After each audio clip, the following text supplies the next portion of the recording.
In this video, I'm going to teach you everything you need to know about emergency funds. Because if you need proof that there are no guarantees in life, just look at what happened in 2020. No one could have predicted a global pandemic, a shutdown in the way that it was, and how it would affect the lives of the people around us and around the world. We're constantly facing unforeseen circumstances, whether it's car breakdowns, home repairs, or unemployment. But even though situations may catch you by surprise, they don't need to catch you unprepared. So I'm gonna answer all the questions you may have about emergency funds so you can start building one today for future financial security and peace of mind. If you want more free education on how to save, invest, and make the most of your money, hit the subscribe button and the bell to get a notification when we upload a new video. I'm Britt. I'm a Harvard Business School grad, money coach, and co-founder of Dow Janes. We have taught hundreds of women how to take the complication out of finances so that they can make smarter money decisions and build a bright financial future. So let's start with the basics of an emergency fund. What is it? Put simply, it's a financial safety net.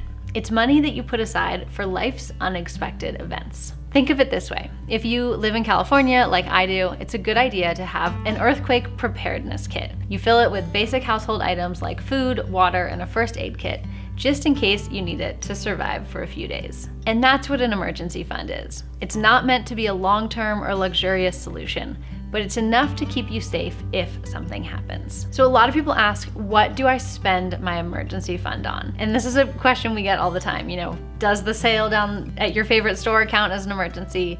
No. Something that immediately endangers your ability to meet your basic needs counts as an emergency. So it can include unforeseen medical expenses, major car fixes, and unemployment. Before digging into your emergency fund, you can ask yourself a few questions. 1, is it unexpected? If it's an expense you know is coming, try to save up for that so that you don't have to remove money from your fund. For instance, a collapsed roof is unexpected. Repainting the living room is not. 2, is it necessary? Managing your finances requires drawing a bold line between wants and needs. We don't encourage people to completely ignore their wants, even when they're trying to save money or build wealth, but that needs to be built into your monthly budget. It shouldn't come out of your emergency fund. And then 3, ask yourself, is it urgent? If it can wait a month or 2 until you've saved up some money, then wait. Something like a ruptured appendix needs to be fixed immediately. Whereas a procedure like LASIK eye surgery, it may improve the quality of your life, but you can put it on hold while you build up financial stability and save for it for a few months. The next question we get often is, how big should my emergency fund be? And there's a few answers to this. The first is that if you have any consumer debt, like credit card debt, you just want to save $1,000. You don't need to save a full emergency fund at that point. We explain why in another video, but essentially any money that you have saved, you should put towards your credit card debt because the interest rate is so high.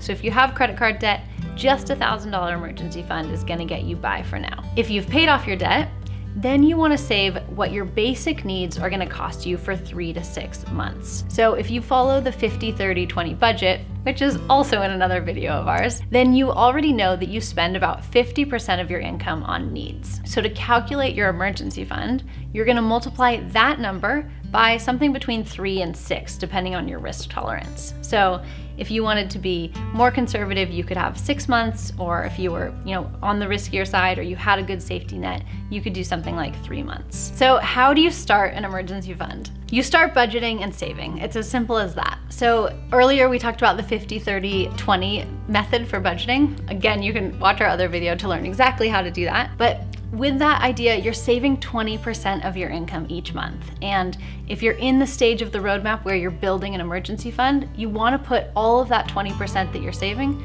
towards the emergency fund until it's fully funded. Okay, the last question is, where should you keep your emergency fund? We get this question a lot too.